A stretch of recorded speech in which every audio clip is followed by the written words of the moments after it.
My name is Eleanor Whitaker, and I am 62 years old. 3 months after I buried my husband, my son sold the only car Henry ever loved more than his own heartbeat. A 1970 Chevrolet Chevelle. Midnight blue. White leather seats. Chrome so clean Henry used to joke he could shave in the reflection. It wasn't just a car. It was the first thing we bought after Whitaker Custom Millworks turned a real profit. Before the showroom. Before the office building. Before contractors in 3 states knew our name.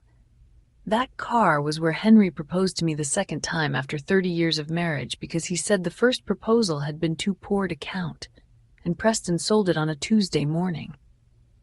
I found out when I opened the garage door with a bouquet of yellow roses in my hand, ready to drive to the cemetery. The space where the Chevelle had sat for 40 years was empty. No tarp, no oil stain, no smell of leather and cedar. Just bare concrete and one tire mark, still dark near the garage door. I called my son with my hands shaking. He answered on the 4th ring. "Oh," Preston said, like I had asked about a missing coffee mug. "You noticed. Where is my car?" He laughed. Not loudly. That would have been easier to forgive. It was a small laugh. Comfortable, confident. "I sold it, Mom." For a moment, the whole garage tilted. "You did what?" "I got $52,000 for it," he said. "Honestly, you should be grateful. It was just sitting there collecting dust." That car was in my name. There was a pause. Then Preston sighed, the way fathers sigh at unreasonable children. "Mom, everything in this family is basically mine now. Dad left me the company. You need to stop pretending you still run things." Behind him, I heard Madison, my daughter-in-law, say, "Tell her it's time to move on." Preston lowered his voice. "You're getting older. People are starting to notice you're emotional. Don't make this ugly." That was when I stopped shaking. Not because I wasn't hurt, I was. It felt like my son had reached into Henry's grave, taken the last warm thing left there, and signed it over to a stranger. But Henry had taught me something during 41 years of marriage. When someone steals from you and smiles, don't scream. Find the paperwork. So I went into Henry's old office, opened the bottom drawer of his walnut desk, and found the gray folder he had labeled in his own handwriting. Ellie. Open this if Preston forgets who built the company. 2 days later, my son walked into the boardroom wearing his father's watch and sat at the head of the table like a king. He smiled at me. Then the attorney opened Henry's folder, and by the time he finished reading the buy-sell clause aloud, Preston was no longer the heir of Whitaker Custom Millworks. He was just the man who had sold his mother's car and lost his father's company. I met Henry Whitaker when I was 21 years old behind a lumberyard in Franklin, Tennessee, on a July afternoon so hot the asphalt looked soft. He was loading walnut boards into the back of a dented pickup truck, cursing under his breath because the tailgate latch had jammed again. I was there picking up invoices for my uncle's hardware store, wearing a yellow sundress and pretending I knew what I was doing with a clipboard. Henry looked up, saw me watching him fight that truck, and said, "You know anything about stubborn metal?" I said, "Only that it usually responds better to patience than insults." He laughed. Then he handed me a screwdriver. That was Henry. He did not flirt like other men. He handed you a tool and waited to see if you knew how to use it. 41 years later, I still remembered the sound of that laugh. We started Whitaker Custom Millworks in a rented garage behind a closed feed store, with one table saw, 2 sawhorses, and a checking account that had less than $400 in it. Henry built cabinets, stair rails, fireplace mantles, anything that required wood and precision. I kept the books at a card table near the open garage door, calling clients, chasing payments, arguing with suppliers, and making sure payroll cleared even when our own fridge was nearly empty. People in town always said Henry built that company. I never corrected them, not because it was true, but because Henry never let them forget me when it mattered. Every contract he signed, he slid across the table to me first. Every big decision, he said, "Ellie sees the numbers before I touch a board." When we bought our first real workshop on Columbia Avenue, Henry painted the sign himself, Whitaker Custom Millworks. Underneath, in smaller letters, he added, "Henry and Eleanor Whitaker, founders." I cried when I saw it. Preston was born 3 years after that sign went up. He grew up in that shop with sawdust in his hair and pencil marks on his sneakers. Henry adored him in the soft, foolish way fathers sometimes adore sons. He put a tiny tool belt around Preston's waist when he was 4. He let him sit on his lap in the office chair. He told customers, "That boy will run this place one day." I wish now Henry had added one more sentence. "If he earns it." Because Preston heard the first part and built his whole life around it. By high school, he was walking through the shop like a prince touring land he had not planted. By college, he was telling people he was next in line. By 34, with a business degree he barely used and a wife who loved the Whitaker name more than the Whitaker family, he had convinced himself that inheritance was the same thing as ownership. Henry saw it too late. Cancer has a cruel way of turning strong men into clocks. By the time the doctors found the tumor, Henry had maybe 6 months. He lasted 4. Preston came to the hospital with expensive coffee, talked about expansion plans, and asked his father where certain corporate documents were kept. Henry never answered him directly. After Preston left one afternoon, Henry reached for my hand and whispered, "He thinks the company is a crown." I squeezed his fingers. "You always wanted him to have a place here." "A place," Henry said, his voice thin as paper, "not the keys to burn it down." When Henry died, Preston wore his father's watch to the funeral. He stood beside me at the grave and accepted condolences as if grief had promoted him. People said, "Your father would be proud." Preston nodded like they were confirming a title. I said nothing.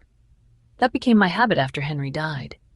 Silence was easier than explaining to people that the man they saw as the heir had never once made payroll, never negotiated a bank line, never stayed up until 2 a.m. fixing a supplier error so 22 employees could feed their families. 3 months later, he sold my car.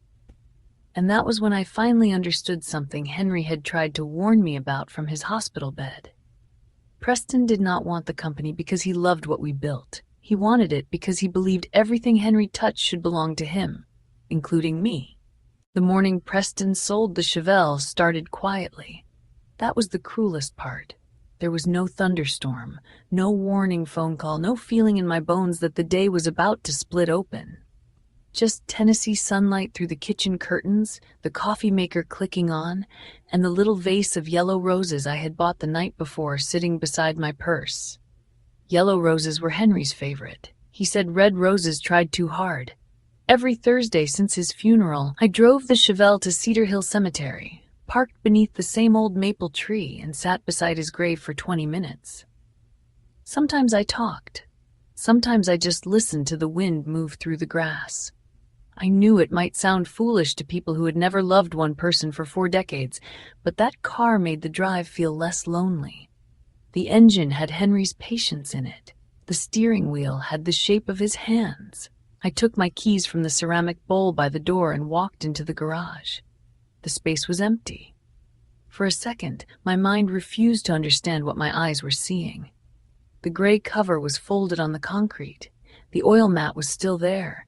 A thin trail of tire dust curved toward the open side of the garage like a signature left by someone who knew exactly what he was doing. I stood there with the roses in my hand until one yellow petal fell onto the floor.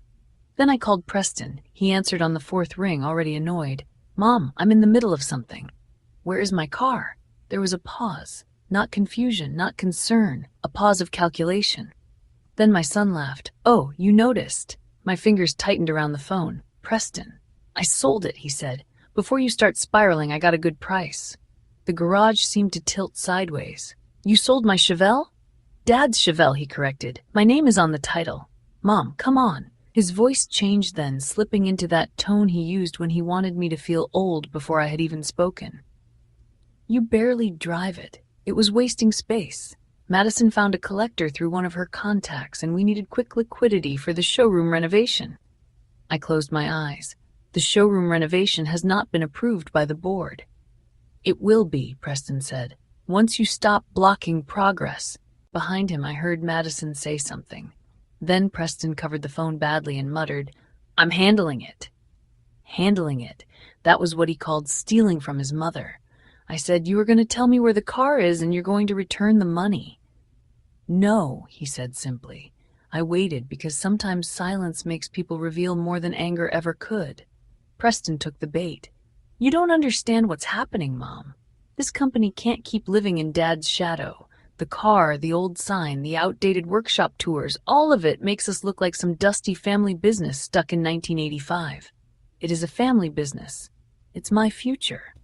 There it was. Not ours, not Henry's, not the employees who had given their backs and knees to that shop for 20 years. Mine. I heard a car door close through the phone. His voice dropped lower. And honestly, you should be thanking me. $52,000 for an emotional relic? That's a win. I looked at the empty concrete. That emotional relic was the first thing your father bought after we made payroll 6 months in a row. Exactly, Preston said. It belonged to the company story. No, it belonged to me, he sighed. You're getting too attached to things. Madison and I have been worried about that. The sentence landed softly, but I felt the blade inside it. Worried?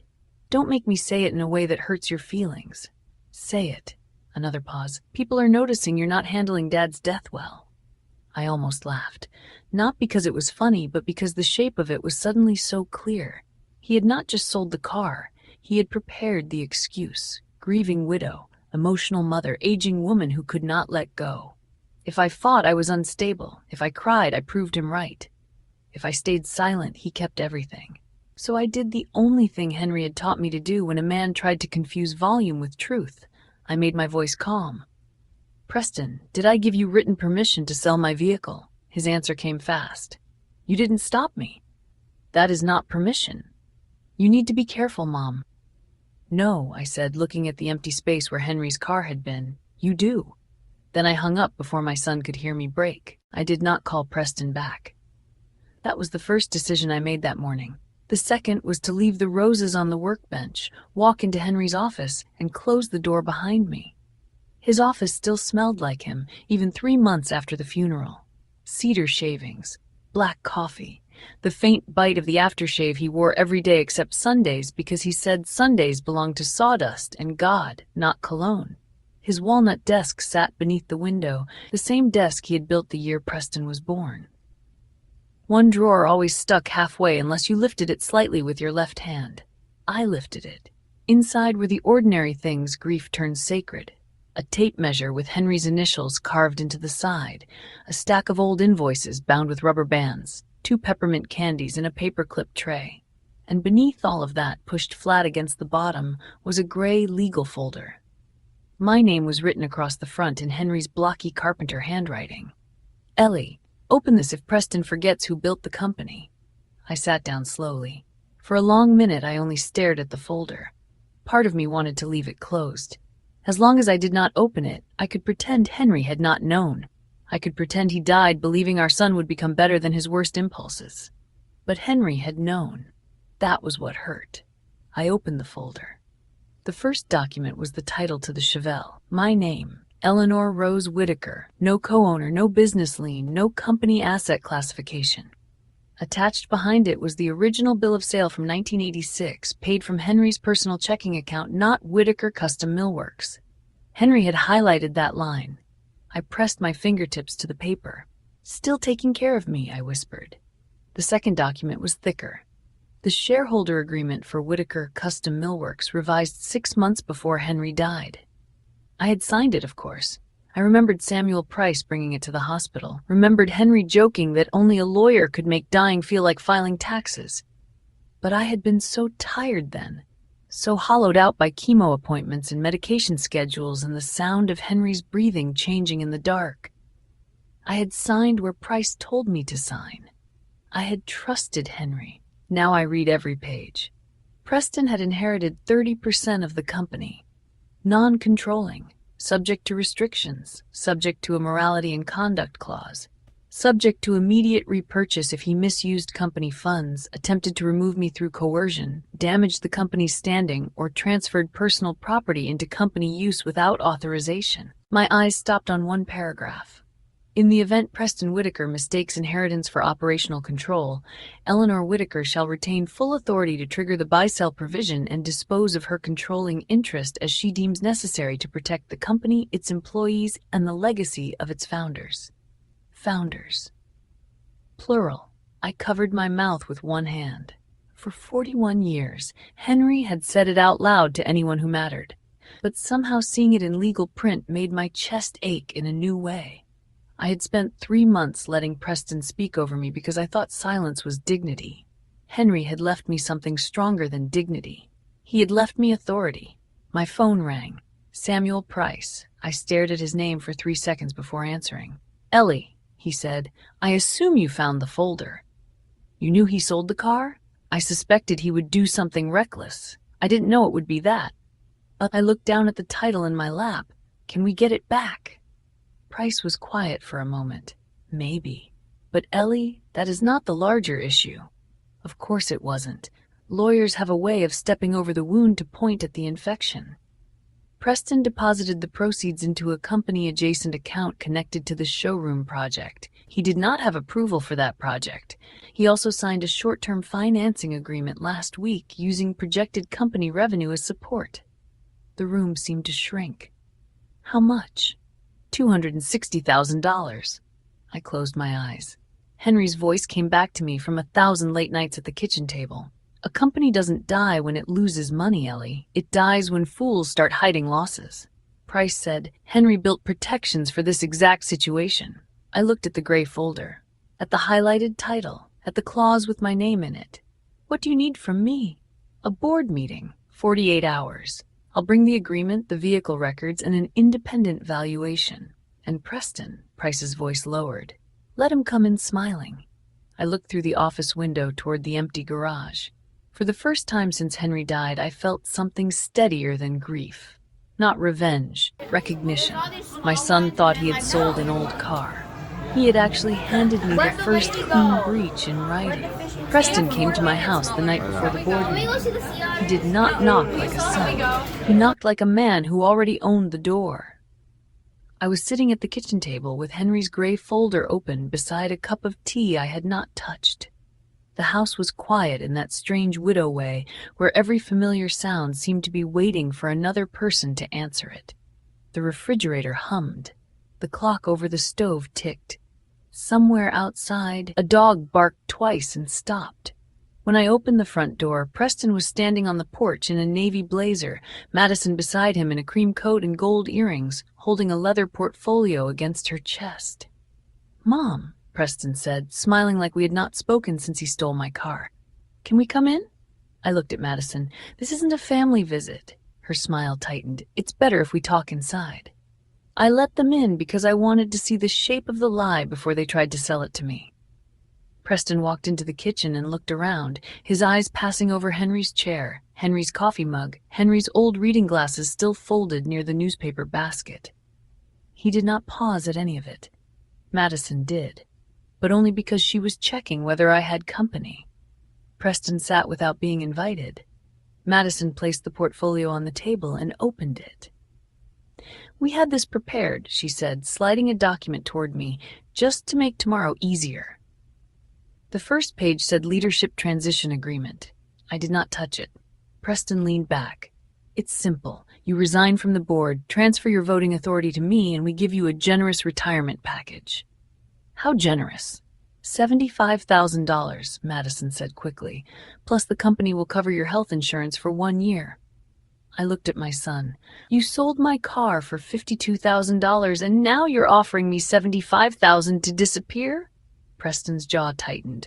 "Don't make it sound ugly." "It is ugly." "No," he snapped. "Ugly is an old woman refusing to step aside because she can't accept that her husband is gone." The words landed between us. Madison looked down, but she did not tell him to stop. I heard Henry's voice in my memory, not from the hospital this time, but from the shop floor years ago when Preston was 12 and had broken a cabinet door because he refused to measure twice. A man who blames the wood will never become a carpenter. I folded my hands on the table. "Did you read the shareholder agreement?" Preston laughed. "Mom, I don't need a legal lecture from you. That wasn't my question." He leaned forward. "You are not listening. Tomorrow is not about paperwork. Tomorrow is about dignity. Dad wanted me to run Whitaker. Everybody knows that. The employees know that. The clients know that. This town knows that. And what do I know?" For a second, something flashed in his eyes. Annoyance, impatience, maybe even fear. You know numbers, he said. That's all you ever knew. Madison touched his arm, then turned to me with a softer voice. Ellie, no one is saying you didn't help Henry, but helping a founder isn't the same as being one. There it was, the sentence people had been saying around me for 40 years without having the courage to say it directly. I stood up, walked to the hallway, and took down the framed photograph from the wall. Henry and me in front of the first workshop, both of us younger, thinner, covered in sawdust. Under the picture was the original sign he had painted, Henry and Eleanor Whitaker, founders. I set it on the kitchen table. Madison looked away first. Preston did not. You can hang any picture you want, he said. It doesn't change what Dad left me. No, I said, but what he wrote does. That finally made him still. What does that mean? It means tomorrow you should bring whatever documents you think prove this company is yours. Preston stood slowly. This is a mistake. Selling my car was a mistake, his face hardened. You keep saying that like it matters. It does. It was a car, Mom. I picked up the transition agreement and slid it back across the table.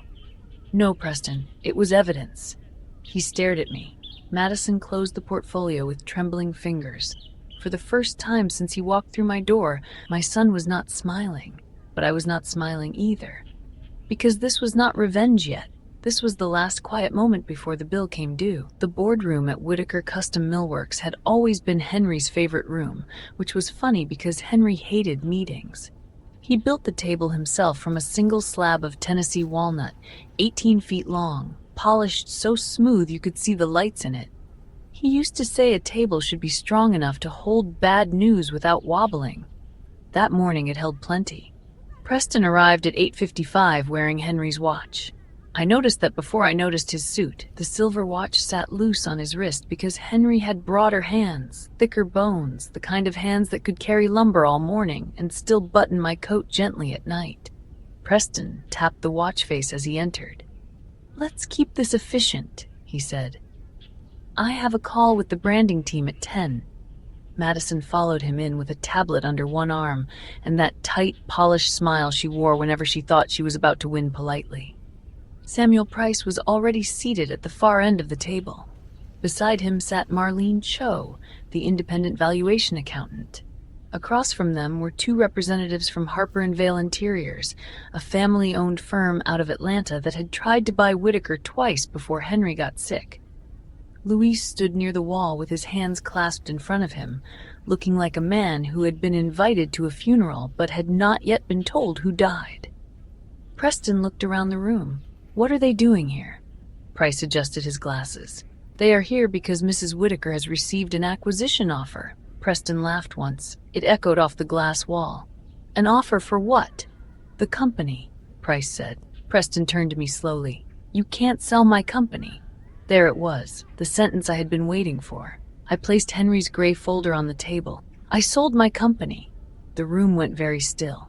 Preston's face changed first with confusion, then irritation, then something sharper as he realized no one else looked surprised. Mom, he said, careful now. This is embarrassing. You don't understand what you're doing. Price opened the folder. Mr. Whitaker, before we discuss the acquisition, we need to address a breach of the shareholder agreement. Preston's jaw tightened. What breach? Price slid the Chevelle title across the table. The unauthorized sale of a vehicle titled solely to Eleanor Whitaker. Preston glanced at it and pushed it back. That car was part of the family brand. No, Price said. It was personal property. Marlene opened a second file. The proceeds from the sale, $52,000, were deposited into an account connected to the unauthorized showroom renovation. That account was then used to support a short-term financing agreement for $260,000. Madison's smile disappeared. Preston leaned forward. That financing was strategic. It was undisclosed, Marlene said. It was temporary. It was debt. He looked at me then, furious. You went digging through company books? I answered quietly. I kept them for 40 years. Price turned to page 7 of the agreement. Section 12 allows immediate repurchase of Preston Whitaker's non-controlling shares if he misuses personal property, misrepresents company authority, or incurs material financial risk without board approval. Preston stood. Dad left me those shares. Yes, Price said, subject to this clause. My father wanted me to run this place. Price removed one final sheet from the folder. "Your father anticipated you might believe that." He read Henry's words aloud. "If Preston mistakes inheritance for ownership, Ellie will know what to do. She built this company with me. She may protect it from anyone, including our son." Madison looked at Preston as if she had never seen him clearly before. Preston's hand went to Henry's watch. "How much?" he asked. Marlene did not soften her voice. "After the contractual repurchase calculation, offsets for unauthorized funds, and reimbursement owed to Mrs. Whitaker for the vehicle proceeds, your payout is $21,400. Preston stared at her. "That's impossible." "It's arithmetic," I said. His face flushed dark red. "You are stealing my inheritance." "No," I said. "I am stopping you from spending your father's life's work like it was a gift card." The Harper & Vale representative slid the acquisition letter forward. "They intend to keep the Whitaker name, retain the employees, and preserve the workshop," Price said. "Mrs. Whitaker has accepted." Preston looked around the room, searching for someone to rescue him. Madison looked down. Louise stared at the floor. Marlene closed her file. Finally, Preston looked at me. His voice cracked. "All this because of a car?" I touched the gray folder. "No, Preston, because you smiled after selling it." For the first time in his life, my son had nothing to say, and the company Henry and I built passed out of his reach before that watch on his wrist struck 10. Preston did not leave the boardroom right away. For nearly a full minute after Price finished speaking, my son stood beside that walnut table with Henry's watch on his wrist and his mouth slightly open, like he was waiting for the room to correct itself. No one did. Madison gathered her tablet first. Her movements were small and sharp, the way people move when they are trying not to be seen panicking. She did not touch Preston's arm. She did not whisper encouragement. She only looked at the acquisition papers, then at the watch on his wrist, then at me. For the first time since she married my son, Madison looked at me like I had been a person in the room all along. Preston noticed. That hurt him more than the numbers. "You're all acting like this is final," he said. Samuel Price closed Henry's folder. "It is final enough for today. I'll sue." "You can. I'll stop the sale." "You may try." Preston turned to me. "You destroyed me." I looked at my son, at the boy who used to fall asleep under Henry's drafting table with a pencil behind his ear, at the man who had sold my car and smiled because he thought grief had made me harmless. "No," I said. "I stopped giving you things to destroy." His face twisted. "All this for a car." I stood then.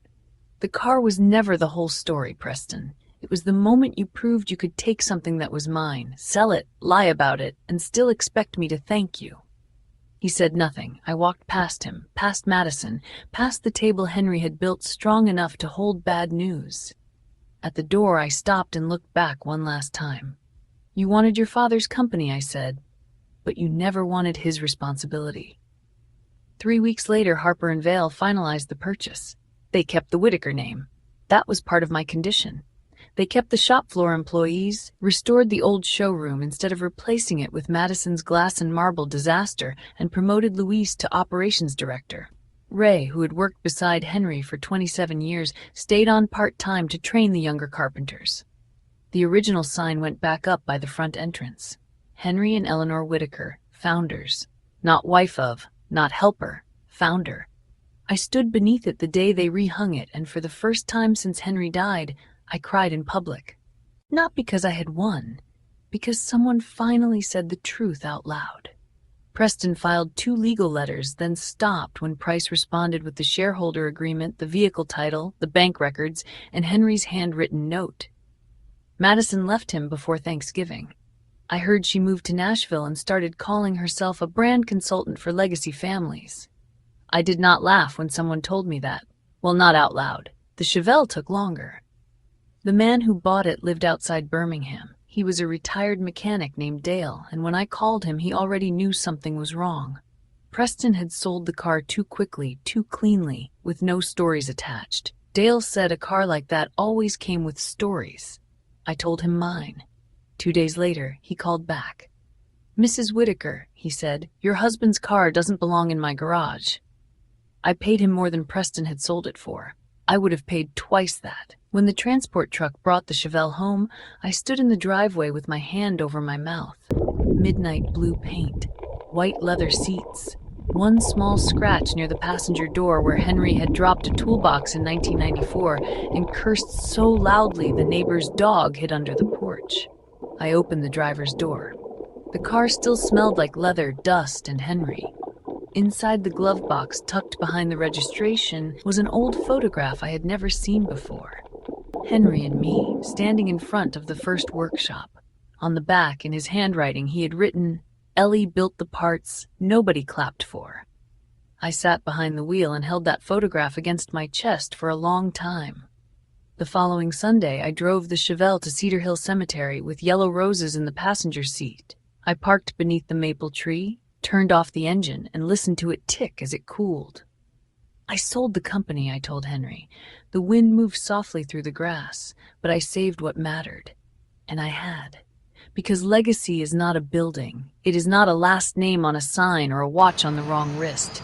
Legacy is what survives when entitlement runs out of money. My son sold my car because he thought I had nothing left to drive away in. He forgot I still had the keys to everything his father built. And this time, I drove home.